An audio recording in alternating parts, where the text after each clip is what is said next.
And now we are in a place where we are going to be honoring the reason why we were here, to honor this year's Lifetime Achievement Award recipient, Max Cole. As I mentioned earlier, unfortunately, Max has been suffering some increased health problems.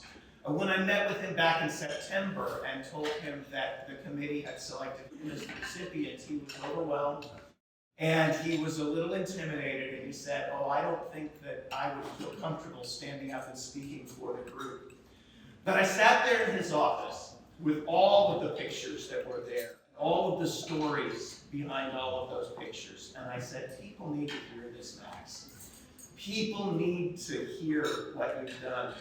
And so I told him, what if I came in, brought my camera, and we just talked, and we would do recordings of you?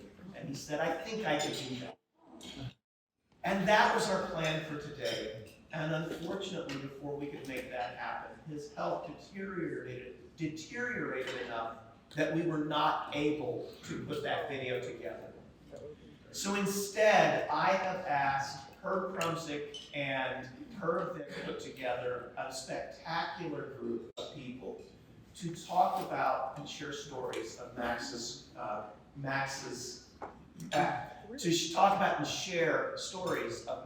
career and life in the real estate industry in Wichita.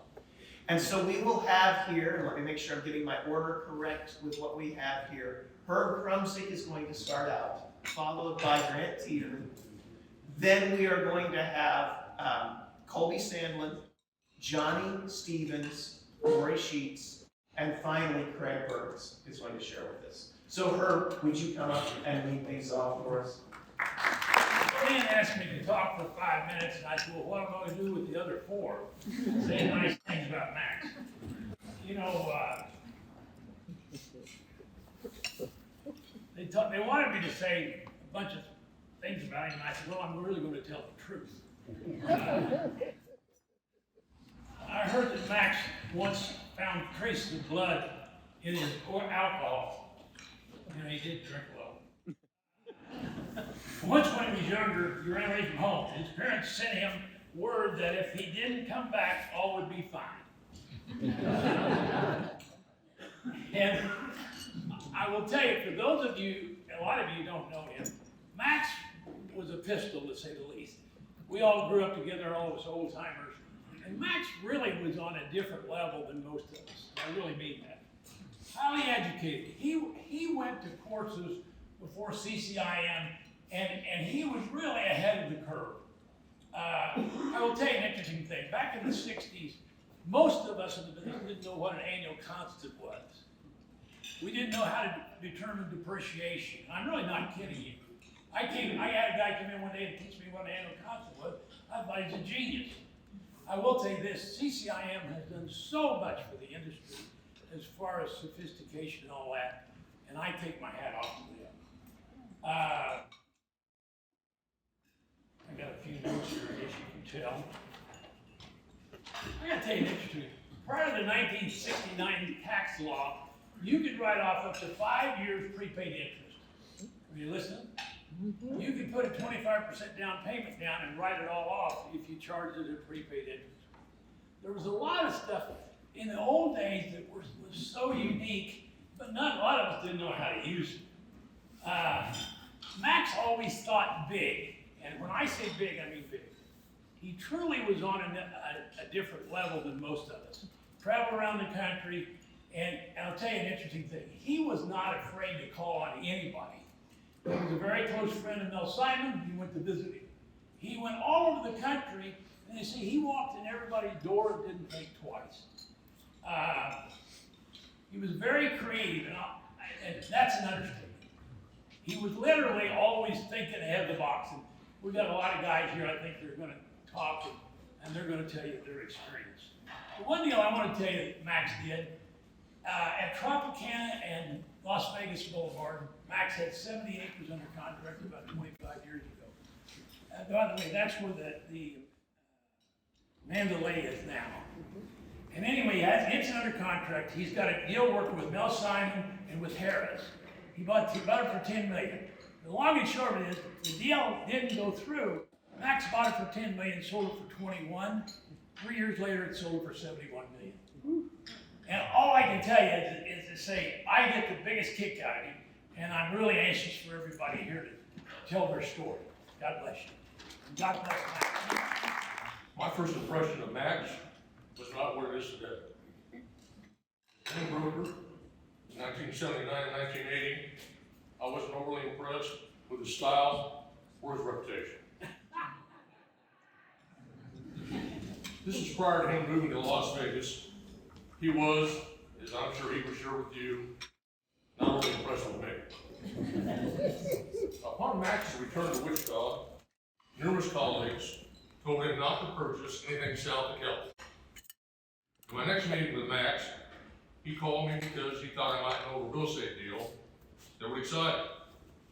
We met at the Marriott East for coffee and explained what he was looking for. In a short meeting, we hit upon an idea that he liked. He liked the Wichita Mall. The problem with the mall, it was owned by Simon, it was on a ground lease, it was approximately 20% occupied, and the biggest traffic generator in the mall was the walkers getting their daily exercise. Max, of course, knew the seller Simon and asked if he could negotiate himself with him by himself and protect me in the commission, which I said was fine. He also knew the owners of the ground, got them to extend their lease. Against his colleagues' advice and doing it Max's way, Max purchased the Wichita Mall. It was a great deal that worked for Max, the sellers, the owners of the ground, and myself. Today, Wichita Mall is 100% occupied with a few of the tenants like Wichita Public Library, Big Lots, Marriott International, WSU Tech, and Sedgwick County. Max is a deal maker, and not afraid to tell you you're wrong. He enjoyed it just going to the office. I just enjoyed going to the office and hearing the stories. It was the highlight of my day. Because when he told those stories and we talked about deals, I just had a great time. I remember walking through the mall with Max trying to get a feel what he's going to do. Colby, Max's son, was with us. And I asked Max about a certain occupied space, and I said, "What are you going to do there?" He says, "The tenant's going to be gone, he just doesn't know it yet." One of Max's biggest assets is that Max is very creative, like Kirby explained. As an example, at the Wichita Mall, Max was able to get the city of Wichita to pay for the repaving of the parking lot in concrete, put it on specials. Now, not only was that creative, but that was gutsy. Max also had a lot of experience in deal making, not just buying and selling, but has a great sense of humor and people, and had a good feel for people. He can make a close friend out of a person who wasn't sure about Max in the beginning. Max has built his reputation of success on treating people fairly, not just as clients and employees, but people at City Hall, county, vendors, contractors, engineers, brokers, and many others. Lastly, my most recent deal with Max was leasing about 15,000 square feet of space at Edgewater and Kellogg. I was helping Lindsay Gould, a fairly new agent in our office. I felt that she had a good match, but I also knew Max was going to do it his way. So I started helping by preparing an LOI with, of course, a lot of free rent, 20% off the list price, lots of TIs. So Lindsay asked me, "Do you think Max is really going to do these deals on these terms?" I said, "It didn't make any difference. Max is going to do it his way." So we make the presentation, make the offer. When presented, Max looked at me, then told Lindsay I was being overly aggressive, but he'd like to make the deal. And of course, he was right. Max is very deserving of this award. He's a credit to our business and our community, and I appreciate his friendship. Just move on. Well, we're going to give everybody here a scholarship if you listen.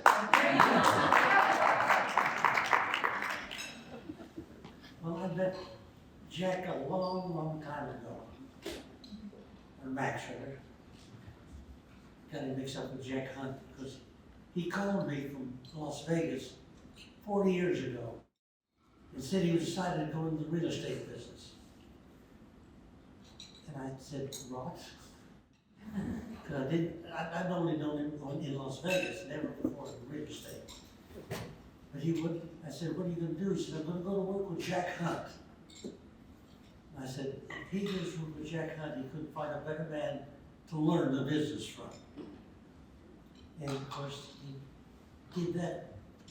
He astounded me to find out that he had listed two of the biggest corners in Wichita.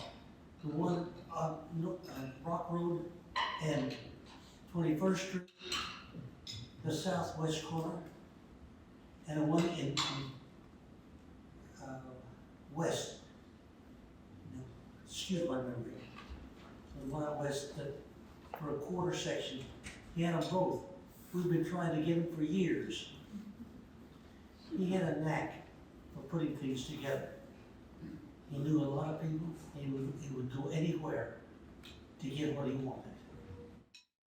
I wish I could, there's a lot of stories, but my memory is so bad that I'm really not able to give it to you. Except for the fact that he was remarkably intelligent. There was one thing about him, those of you that worked with him would know. His ability to think. He wasn't able to communicate as fast as he was thinking. How many have had that?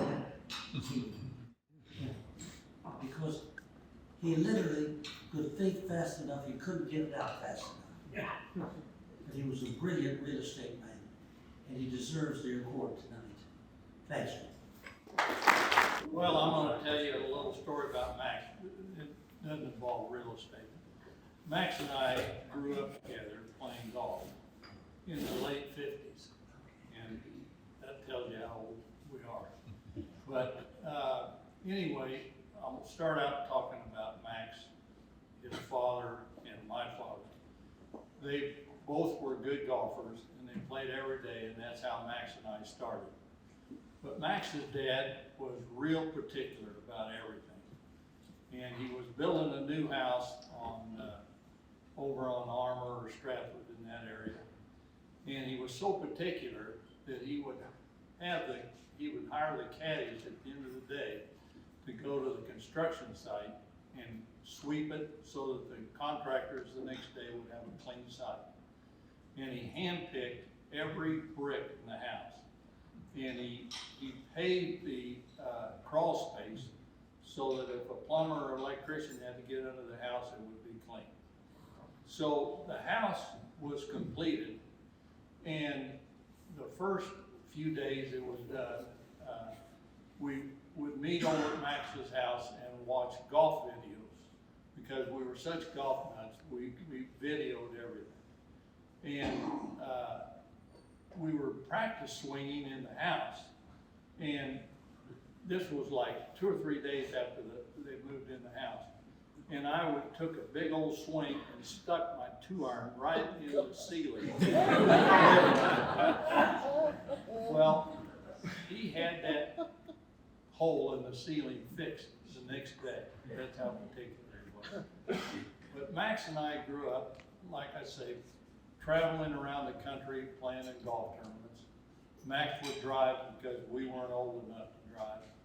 But, and Max always had in his office a newspaper headline that showed, it said, Cole beats Stevens. But he never told anybody that that was my dad he beat. And the only time I remember him beating me was we had the first annual state junior event at Mac Park. And Max and I were tied at the end of 36 holes, so we had to go into the playoff. And he beat me on the first extra hole, so he is the first state junior champion in Kansas.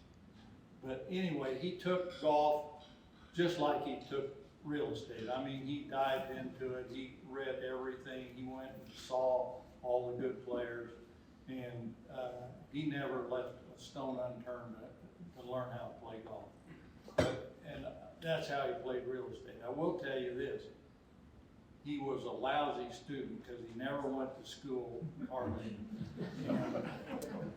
And he hated to study because he was always on the golf course, and I was right behind him. Well, I called Max last night to talk to him, to check on him, and I said, Max, tomorrow I'm going to be speaking about you at the CCIM luncheon. We've known each other 43 years, had a lot of laughs, done a lot of things together, done a lot of business together, had a lot more laughs together, a lot of stories we can't talk about in the room today. So I asked him, what can I say about our 43-year friendship? And he said, if you want to remain my friend, don't say a damn thing. So, forget the last 43 years, Maurice. So my speech is no good. However, I always have a backup for Max. So, we get this one out. All right.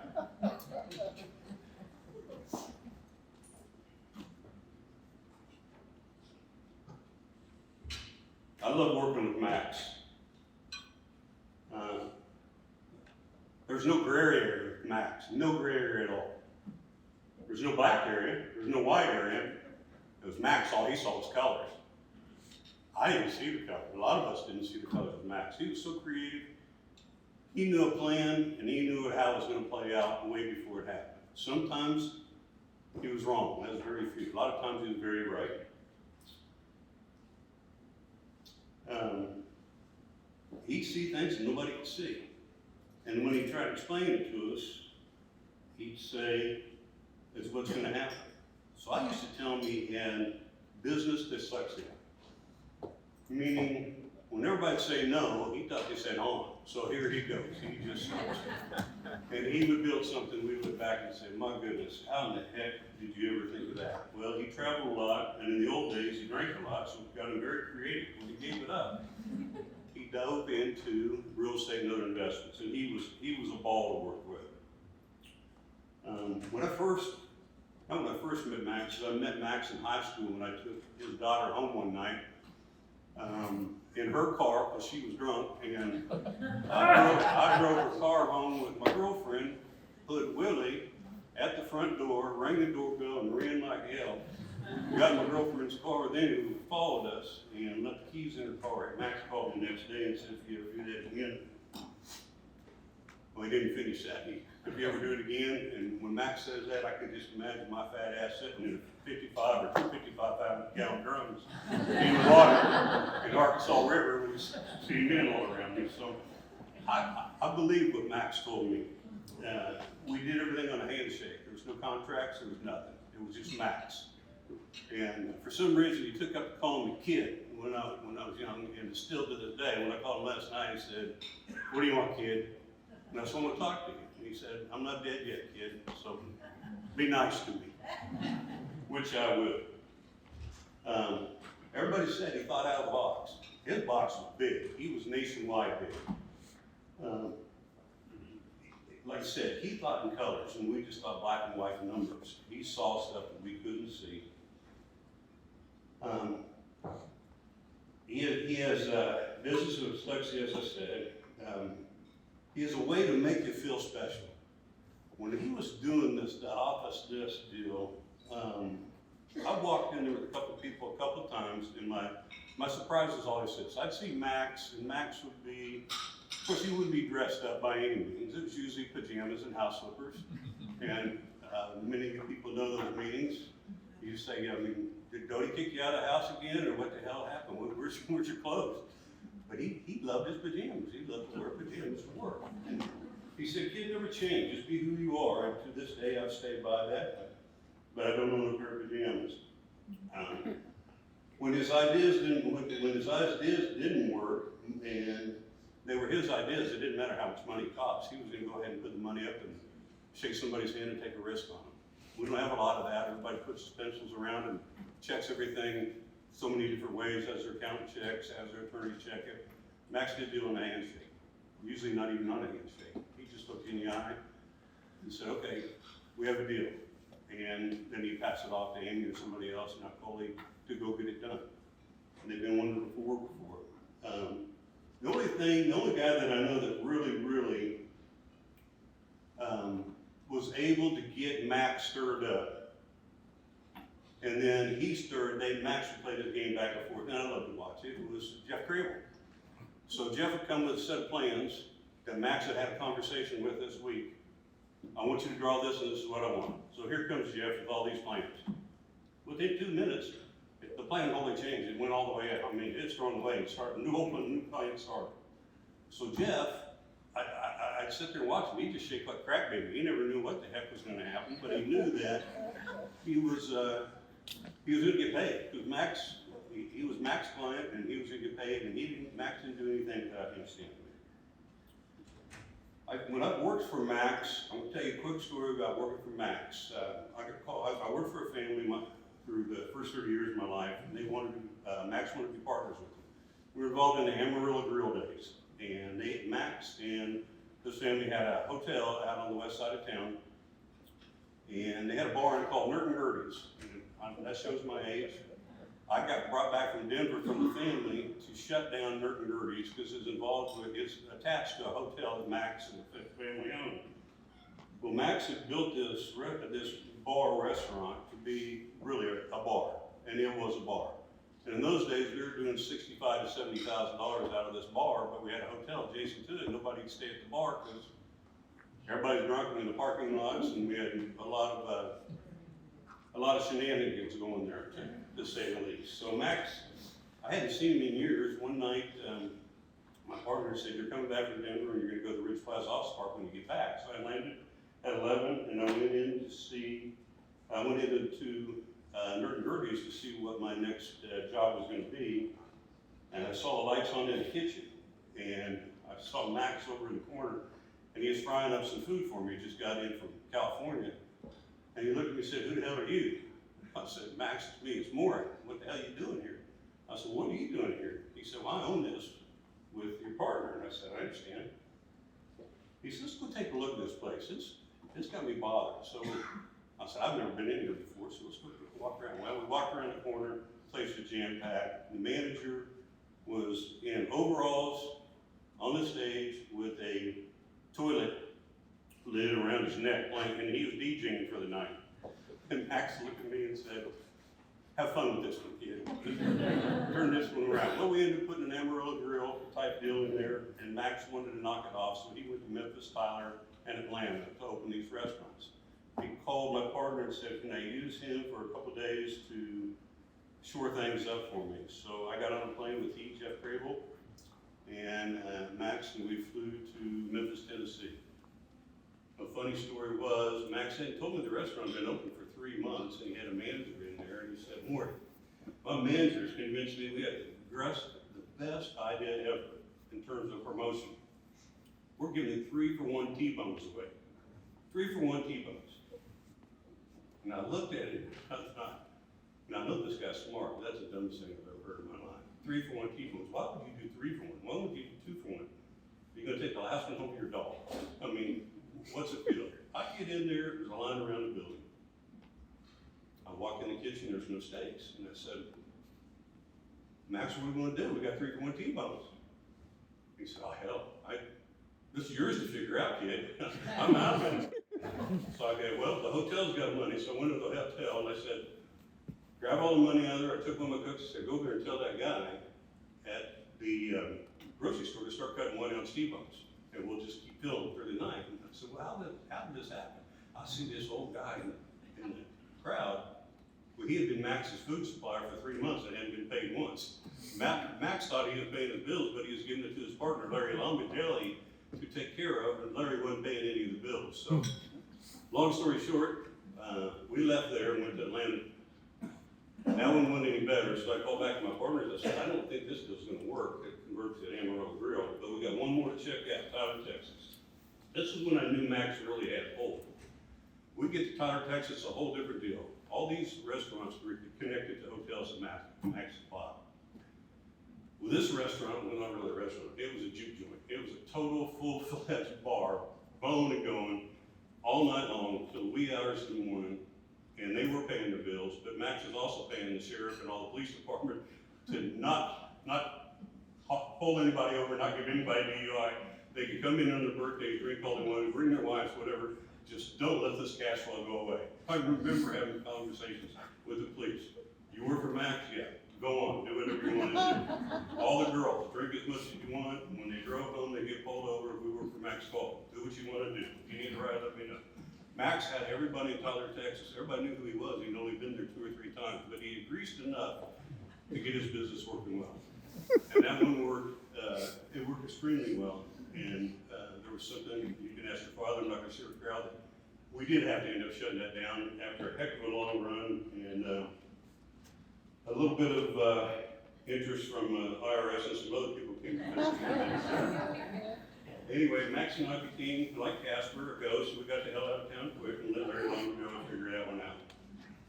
So, long and short, Max has done so much for all of us. If you didn't know him, I think of him daily. I think of him in the pajamas, number one, for sure. He's very, very, he deserves this achievement. And he deserves you guys all thinking and continue to pray for him. When I talked last night, he said, God doesn't want me yet. He said, it must be good news. I've got 2 more surgeries scheduled. So he didn't want me yet. So hopefully you're here for holidays and many more holidays to come. Thank you all so very much. That's Max Colby. So my dad grew up with Max Colby. So I'm very honored to be up here today in front of this group. And I'm not sure if it's Max Cole or is it Max Cohen. There's some gray stuff and all that. I'll try not to get too deep into the weeds on that.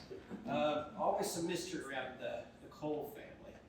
Max's grandfather's 3rd wife, which is Willie, and by the way, I can't believe you told me that story because I just told her today that when I was a kid, I used to have a crush on her. Was that right? So yeah, you do. Anyway, no, all his kids and family are amazing, and they're chip off the old block. It's like apple tree.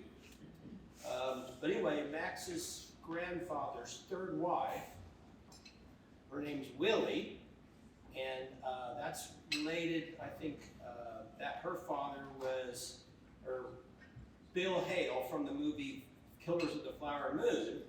And I was with Max one night at the Scotch, not that many years ago, and he says, dog, he called me dog. He said, hey, come to my car. Went to the car and he handed me this book and said they're making a movie on it, and it's part of the family.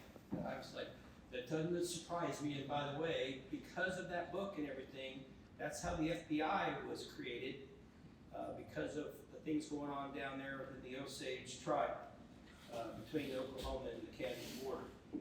His mother, I met his mother, Maxine, when I was 21 years old. I was working for the Bells' delivery, and I was cleaning offices at night for Max at Ridge Plaza Office Park.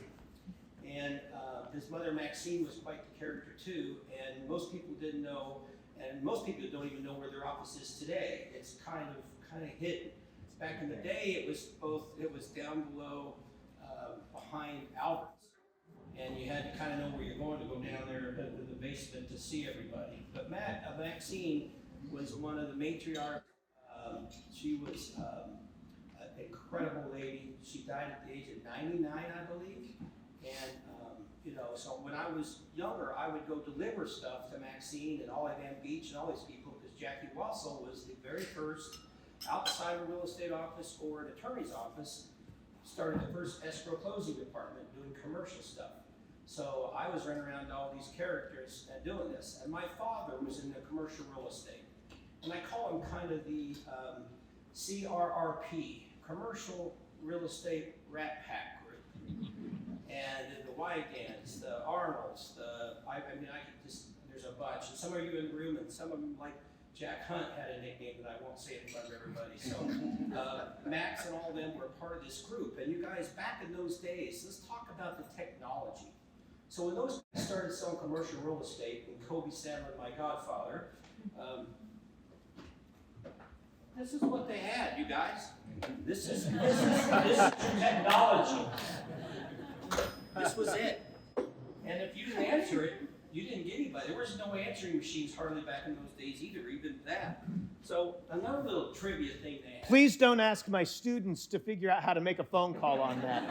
That's my point. They had it really hard, and you had to find people. They networked. And by the way, when I started out, everybody drank at lunch. We'd all have martinis right now, just back there. And nobody drinks at lunch, except I got my Roger Bell, my old boss. I got to have 2 gin and tonics with him, and he's 95. They had cameras, so they took little pictures of the properties. They also, the big thing that came out in 1981, the Hewlett Packard, what's it?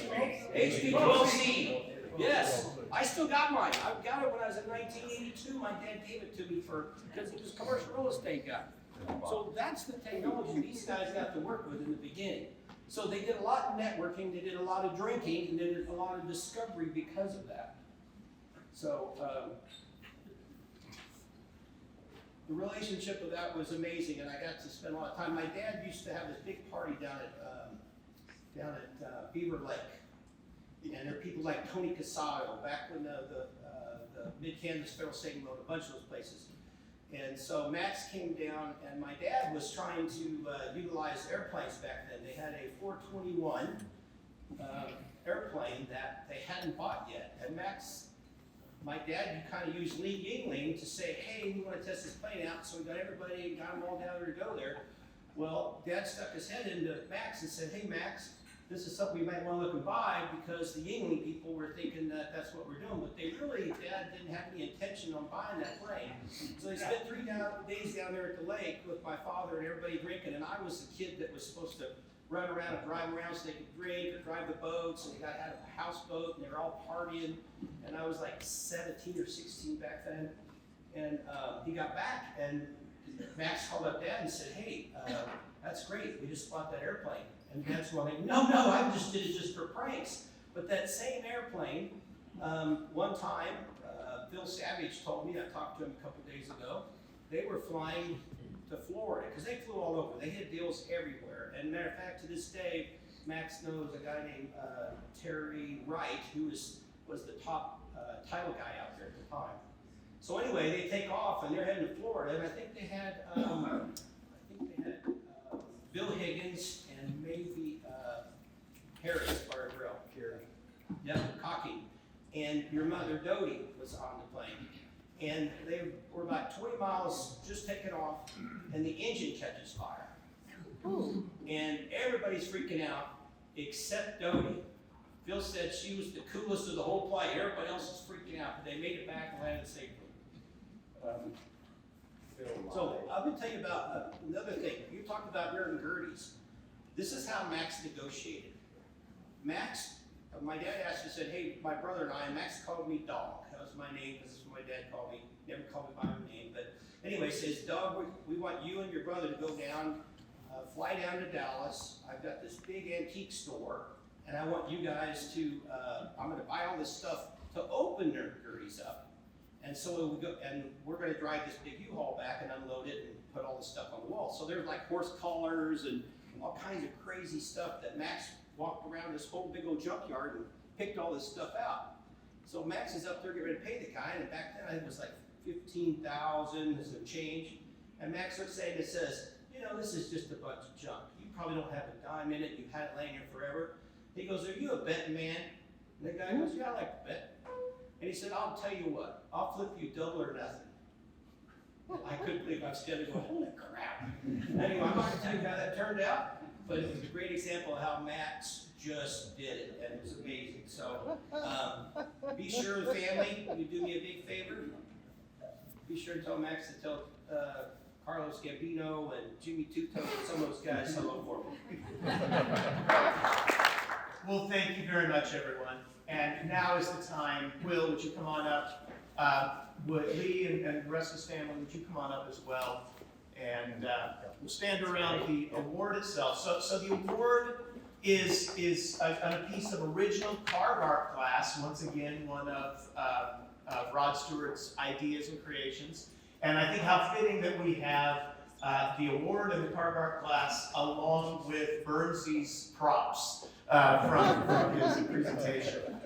And so it is my great privilege and honor, and I do have students who are going to come try and figure out how to use the rotary phone. It is my great privilege and honor to bestow on Max Cole the 2023 Kansas CCIM Chapter and WSU Center for Real Estate Lifetime Achievement Award.